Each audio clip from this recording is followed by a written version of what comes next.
प्यारे बच्चों, हमारे चारों ओर की वस्तुएं अनेक प्रकार के पदार्थों से बनी हैं।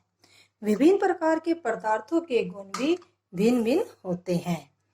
जैसे कुछ पदार्थ दिखावट में चमकदार होते हैं, कुछ अचमकदार होते हैं।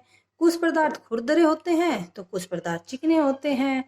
और कुछ पदार्थ कोमल होते हैं और कुछ पदार्थ कठोर होते हैं। यानी कि कुछ पदार्थों को हम संपीड़ित कर सकते हैं, कुछ को हम संपीड़ित नहीं कर सकते। कुछ पानी में विलय होते हैं या घुलनशील होते हैं, कुछ अविलय अघुलनशील होते हैं। इसी प्रकार कुछ पदार्थ पानी में तैर जाते हैं, कुछ डूब जाते हैं। पारदर्शिता के आधार पर पदार्थों का वर्गीकरण हमने किया है, पारदर्शी, अपारदर्शी, पारभासी। इसी प्रकार पदार्थ ऊष्मा के चालक और ऊष्मा के रोधी और विद्युत के चालक और विद्युत रोधी भी हैं। तो बेटा, क्या आप मुझे बता सकते हैं किन किन पदार्थों में से विद्युत गुजर सकती है और किन किन पदार्थों में से नहीं? तो आओ बेटा, आज हम यह जानने के लिए एक छोटी सी एक्टिविटी करते हैं। इस एक्टिविटी करने से पहले मैंने एक युक्ति बना रखी है या डिवाइस। इस डिवाइस में एक बैटरी ली है, बल्ब लिया है, दोनों को एक तार के साथ जोड़ दिया है। अभी ये खुला परिपथ है। जब ये दोनों टच हो जाते हैं तो बंद परिपथ हो जाता है और बल्ब जल उठता है। तो इस प्रकार से जो भी पदार्थ इनके बीच में, दोनों सिरों के बीच में रखेंगे, यदि बल्ब जल उठता है तो इसका मतलब वह पदार्थ विद्युत चालक है। और बल्ब नहीं जल उठता तो हम कह सकते हैं वह पदार्थ विद्युत रोधी है। विद्युत चालक किसे कहते हैं? ऐसे पदार्थ जिनमें से विद्युत धारा आसानी से प्रवाहित हो जाए या गुजर जाए, उन्हें विद्युत चालक कहते हैं। ऐसे पदार्थ जिसमें से विद्युत धारा आसानी से ना गुजरे, उन्हें विद्युत रोधी कहते हैं। तो ये एक छोटी सी एक्टिविटी बेटा अभी करते हैं। सभी बच्चे अपनी नोटबुक में 2 पार्ट करेंगे या 2 कॉलम बनाएंगे। एक कॉलम में लिखेंगे विद्युत चालक और दूसरे कॉलम में लिखेंगे विद्युत रोधी। तो हम एक एक पदार्थ को ऑब्जर्व करते जाएंगे और उनको कैटेगराइज या कैटेगरी में बांटते जाएंगे। जैसे बेटा, सबसे पहले हम लेकर चलते हैं कोयला। इसको हम दोनों के बीच में लेकर आए तो हमने देखा हमारा बल्ब नहीं जला, तो हम इसको विद्युत रोधी में रख देते हैं। क्या है? हमारा बल्ब, जो हमारा कोयला है, वो किस में आया? विद्युत रोधी में। इसी प्रकार हम नेक्स्ट लेके चलते हैं।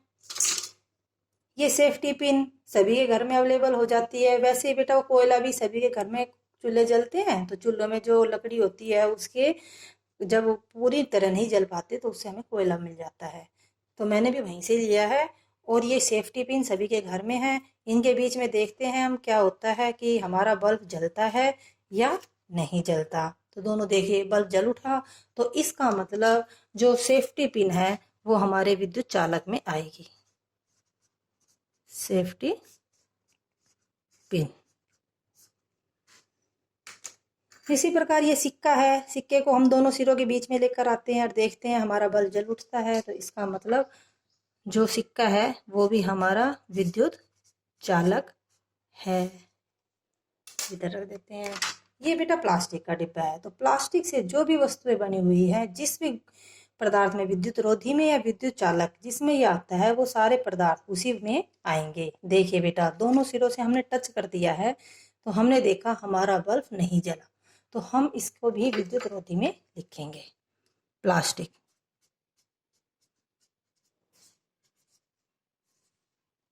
इसी प्रकार हम पेपर लेते हैं। जो हमने पेपर, अब इस पेपर को हमने जैसे इनसे टच किया दोनों सिरों से, देखिए दोनों सिरों से हमने टच किया है तो हमारा बल्ब नहीं जला। इट मीन्स ये विद्युत रोधी है। तो कागज भी क्या आ जाता है? विद्युत रोधी। अब बेटा, यहाँ पे मैंने अंगूठी ली है, वो चांदी की है। अब इससे टच करके देखते हैं कि बल्ब जलता है या नहीं। तो देखिए, बल्ब जल उठता है। इट मीन्स ये किस में आ गया? विद्युत चालक। तो चांदी की अंगूठी मीन्स चांदी की, जो भी चांदी की अंगूठी हो, प्लेट हो, हार हो, पायल हो, जो भी है वो सारे विद्युत चालक में आ जाते हैं। इसी प्रकार बेटा ये बर्तन जो हम रसोई में यूज करते हैं, कटोरी, चम्मच, थाली, प्लेट, इसमें देखते हैं कि विद्युत धारा गुजरती है या नहीं। देखिए बेटा विद्युत धारा गुजरती है, टच करते ही यूनिट की इनको पास, बस इसका सर्किट पूरा होते ही ये क्या हो जाता है, हमारी स्टील की प्लेट हो, थाली हो, जो भी हो, स्टील के बर्तन हैं या जो सारे हमारे इसमें क्या आ जाएंगे, विद्युत चालक में। अब चौक के ऊपर देखते हैं कि क्या होता है, दोनों सिरों से हमने टच किया तो हमारा बल्ब नहीं जला, तो हमने देखा चाक हमारा किस में आ जाता है, विद्युत रोधी में। इसी प्रकार इरेजर रबड़ से जो बनता है, इसको लेकर चलते हैं तो ये भी हमारा विद्युत रोधी है। तो आप इसको रबड़ लेकर चल सकते हैं, रबड़ की जो भी वस्तुएं बनी हुई है वो सारी की सारी हमारे विद्युत रोधी में आ जाती है। अब बेटा ये अंगूठी है दूसरी, ये सोने की है, इसमें भी देखते हैं कि पार होता है नहीं होता। तो हमने क्या देखा, इसमें भी हमारा बल्ब जल उठता है। तो अब ये सोना भी इसमें आ जाता है हमारा, सोना, सोने का अंगूठा, अंगूठी, और ये इस प्रकार जो भी धातु की जो भी धातु की बनती है वो सारी इसमें आ जाएंगी। इसी प्रकार ये बेटा मैंने तांबे का तार लिया है और ये मैंने जो अपने बिजली के तार है उसमें से निकाला है। ये देखिए ये भी क्या है, विद्युत चालक है, तांबा।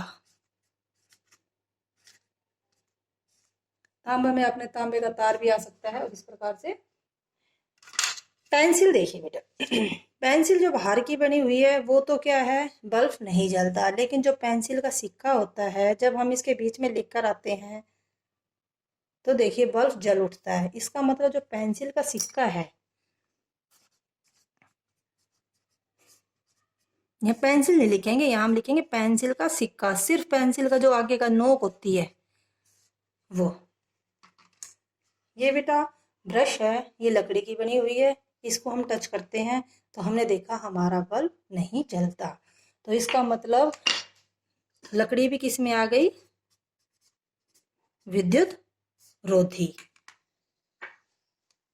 ये बेटा प्लेट है, कटोरी, ये कांच की बनी हुई है और जब हम इसको टच करते हैं तो हमारा बल्ब नहीं जलता। तो ये भी विद्युत रोधी में आता है, कांच। क्योंकि हमें कटोरी से मतलब नहीं है, जिस पदार्थ, जिस वस्तु से, जिस चीज से बना है उससे लेके चलते ही कांच से बना हुआ है।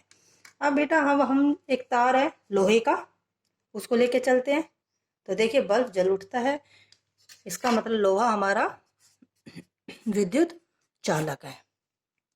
तो इस प्रकार बेटा हमने भिन्न भिन्न पदार्थ देखे, विद्युत चालक और विद्युत रोधी में कौन कौन से आते हैं। तो आज हम ये जान पाए जिन पदार्थों में से विद्युत आसानी से गुजर जाती है वो सेफ्टी पिन, सिक्का, चांदी, स्टील, सोना, तांबा, पेंसिल का सिक्का, लोहा है। और जिनमें से नहीं गुजरती, कोयला, प्लास्टिक, कागज, चाक, रबड़, लकड़ी, कांच, ये इसके उदाहरण हैं। तो सेफ्टी पिन बेटा किसकी बनी हुई होती है, लोहे की। सिक्का भी लोहे का। यहाँ चांदी आ गई, स्टील में मिश्र धातु आ जाती हैं, सोना है ये भी धातुएं हो गई, तांबा है ये भी धातुएं आ गई, पेंसिल का सिक्का ये हमारी अधातु में आ जाता है, एक ही ऐसी अधातु है जो सुचालक होती है विद्युत की, लोहा। तो हमने ये देखा समानतः जो धातुएं होती हैं वो सारी धातुएं विद्युत चालक में आती हैं। तो जिन पदार्थों में से विद्युत धारा गुजर जाती है वो धातुएं होती हैं, तो धातुओं में से विद्युत आसानी से गुजर जाती है। तो बेटा आज की एक्टिविटी से हमने डिस्कस किया कि कौन से पदार्थ में से विद्युत धारा आसानी से गुजर सकती है और किन पदार्थों में से विद्युत धारा नहीं गुजर पाती। तो आज आपको अपने को नोटबुक में विद्युत चालक और विद्युत रोधी किसे कहते हैं उदाहरण सहित लिखकर ग्रुप में सेंड करना है। Thank you.